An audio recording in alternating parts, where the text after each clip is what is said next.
The year is 2019. An ignorant, naive Lutrine has just installed Reddit for the first time and has caught the Reddit shakes. No.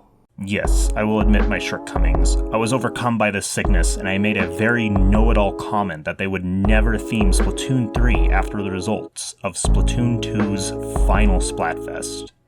And by God, I was so wrong on that call. Thankfully, I have recovered from this illness, and Reddit hasn't worked on my phone since. Now, about the game itself, it's a little half-baked. A lot of people have been saying there isn't any new content in Splatoon 3, and it's just a giant reskin of Splatoon 2. And to those people, I say you are dead wrong, because they have added something to Splatoon 3. They have added laundry detergent, multiple different brands of it actually, so we can finally scrub our grimy squid clothes after all this time. Splatoon 3 is a weird game to look critically at right now, because the game is nowhere close to finished. It was the same for the other two Splatoon titles as well. Both started pretty bare, but had massive glow-ups. And as of right now at least, I have no reason to believe that this game will not undergo the same thing. In terms of content for initial release, this game blows Splatoon 1 out of the water, as Splatoon 2 Wii U Edition was released with the singular game mode and nothing else. However, compared to Splatoon 2 Switch Edition, Splatoon 3 is completely dwarfed. Splatoon 2 introduced new weapons, clothes, and a bunch of very good game balances. It also had a completely new game mode on launch. Granted, you couldn't play said game mode if the month in question ended in a Y, but that is one game mode more than Splatoon 3, so as it stands, at release, this game is seriously lacking in new content. The thing that really gets me though isn't the lack of new stuff, but the lack of old stuff. The initial clothing selection is laughably small. I had pretty much exhausted the entire line of new and returning clothes after 2 weeks of playing.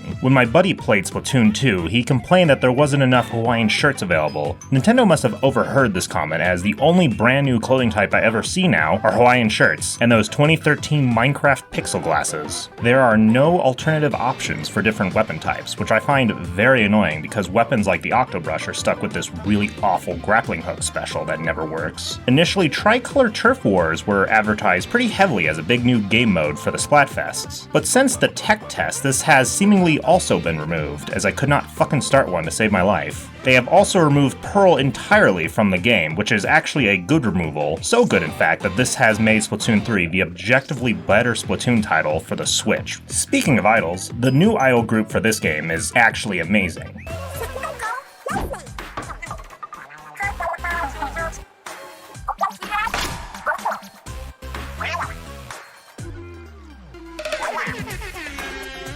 I love them. Just complete goober of an idol group.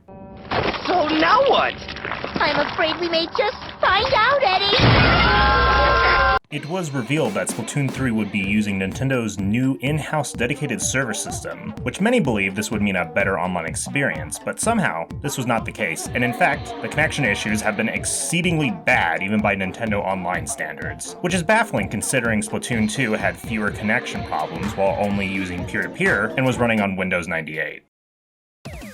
The big additions to Splatoon 3 are the new mobility options, Magic the Gathering, a cutscene skip button, the ability to throw things, finally, an actually interesting single-player campaign, and a complete overhaul to special weapons. In Splatoon 1, all of the special weapons were just completely broken. One of them was actually a tactical nuke. Games were centered around how well your team used their specials, and subsequently, most games ended in these complete steamrolls. So for Splatoon 2, they replaced all of the specials with much weaker ones. This made the game a lot more of a tug-of-war, but at the expense of all the weapons not being as fun to play as they used to be. This game has found a really nice middle ground where the specials aren't broken beyond belief, but they're actually fun and easy to use.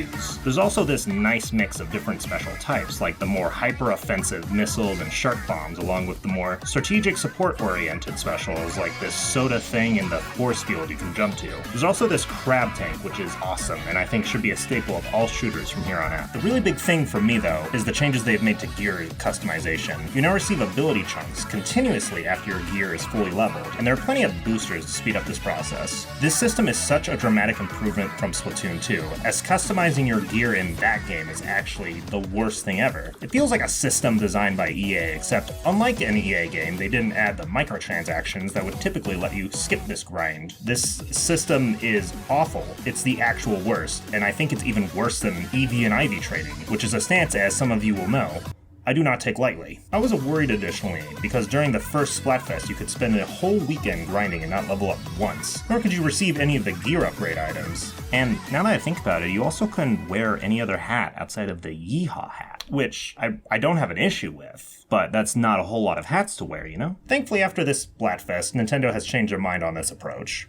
In its current state, Splatoon 3 underdelivers as a sequel. It's ultimately the same Splatoon we've had since the Wii U. It relies on all the same things the previous games had. Same game modes, same weapons, same characters, same clothes. Well, kinda. It even uses the same final boss music the previous Splatoons used.